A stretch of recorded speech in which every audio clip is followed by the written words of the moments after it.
Cyril, les huitièmes de finale de la Ligue des Champions se sont achevés ce mercredi avec les qualifications du Real Madrid et du Napoli. On connaît donc les 8 qualifiés pour les quarts de finale de la Ligue des Champions.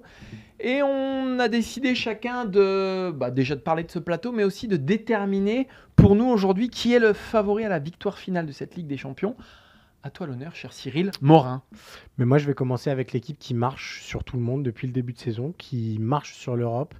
C'est le Napoli. Alors évidemment, c'est pas le lustre et le luxe des grandes écuries que sont le Real, le Bayern et Manchester City qui sont les favoris les plus naturels. Il n'empêche qu'il se dégage de cette équipe une force collective absolument dingue. Il se dégage de cette équipe deux individualités qui sont clairement parmi les plus dominantes d'Europe cette saison, avec ce duo Osimhen-Gvaradona. Diego Gvaradona. Exactement, celui-ci. Et surtout, on est aussi sur une équipe qui, il faut s'en souvenir, avait roulé quand même sur Liverpool et sur l'Ajax en phase de poule. C'est vrai. Donc il s'est déjà frotté à des gros cadors. Et enfin, mon dernier argument, c'est que potentiellement, parmi toutes les équipes qui restent encore en course, c'est celle qui a le plus de marge sur son championnat. C'est-à-dire qu'elle peut gaspiller des matchs en Serie A sans que ce soit un vrai danger pour elle dans la conquête pour le titre. Alors que les autres équipes, et notamment le Bayern Munich ou Manchester City, sont engagées encore pour la conquête du titre dans leur championnat respectif et vont laisser des plumes, ce que le Napoli n'a plus besoin de faire. Donc voilà, c'est une équipe un peu sensation. Je les vois aller loin, il y aura des limites évidemment, mais... C'est ton favori. C'est mon favori. Je suis d'accord avec tout ce que tu as dit, si ce n'est que pour moi, ils ne gagneront pas la Ligue des Champions. Et du coup, je ne peux pas en faire mon favori. Pourquoi ?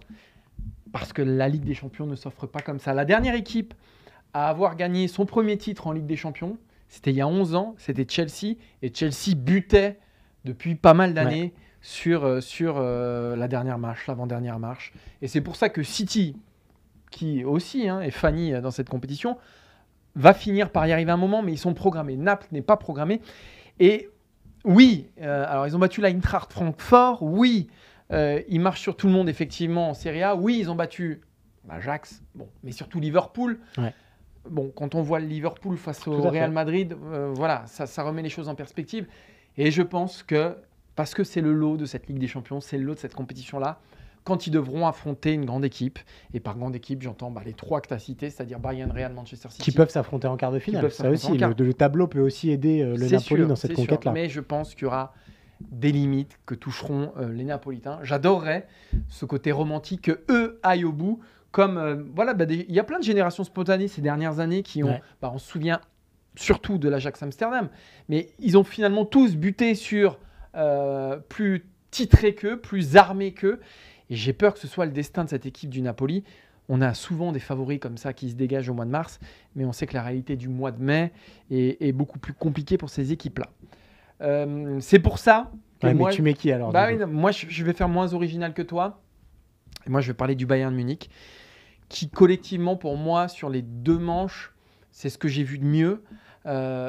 Déjà parce qu'ils affrontaient aussi une grande équipe, parce que mine de rien, on les a beaucoup tensés, mais le Paris Saint-Germain était quand même un peu mieux armé que, on parlait de l'Eintracht Francfort ou, je sais pas, de Leipzig ou d'autres. Et je pense que le Bayern Munich, en plus, a une marge parce qu'il y a des absents qui vont finir par s'incorporer dans cette équipe-là. Je pense évidemment à Sadio Mané, qui reste le meilleur atout offensif, qui n'a quasiment pas joué face au Paris Saint-Germain. Et derrière, c'est absolument... moi, face au Paris Saint-Germain, ils m'ont vraiment marqué. Au milieu aussi. Et il reste à faire des progrès devant, mais je pense qu'avec Sadio Mané, ça va faire beaucoup de bien.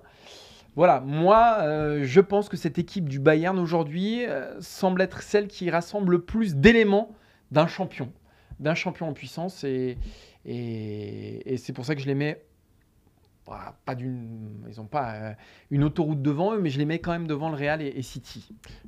Je voudrais toucher quand même un petit mot sur City, qui paradoxalement est peut-être l'équipe de City qui nous impressionne le moins collectivement de ces dernières années, c'est clair. Avec des joueurs qui sont dans des trous de forme assez inquiétants. Je pense notamment à Ederson, au cage. Et on sait que quand on se souvient de la campagne de Courtois la saison passée, un grand gardien, ça peut jouer. Il n'empêche, avec ce facteur X qui est Erling Haaland, ils ont peut-être trouvé la pièce qui manquait à leur puzzle. Et comme tu le disais, l'expérience aidant, peut-être qu'ils vont réussir à mieux gérer ces phases aller-retour. Moi, je mettrais quand même City devant le Bayern parce que j'ai pas été complètement subjugué par le Bayern. Mais de toute façon, cette année, déjà, c'est une période post-Coupe du Monde, donc on va avoir des surprises, c'est certain. Et d'ailleurs, quand on regarde le plateau, c'est déjà le cas. Et il manque beaucoup de gros. Il y en a d'autres qui se sont fait éliminer d'ailleurs dès l'automne. Mais voilà, c'est une saison un peu particulière en Ligue des Champions. On pourrait avoir des surprises. Et moi, pour être clair, alors j'ai parlé du Bayern, mais il n'y a pas d'équipe qui survole les débats. Voilà, on pensait à Liverpool, notamment ces dernières saisons, qui vraiment étaient vraiment impressionnants. Là, au stade, en tout cas, des quarts de finale, il n'y a personne qui survole le truc. Et encore une fois, le fait qu'il y ait eu une Coupe du Monde au mois de décembre rabat quelque peu les cartes. C'est pour ça qu'on retrouve aussi des équipes qui n'étaient pas programmées pour les quarts. Il y en a beaucoup, Benfica, même Chelsea, d'une certaine façon, qui est quand même très loin en championnat. Donc ça reste peut-être l'édition des surprises.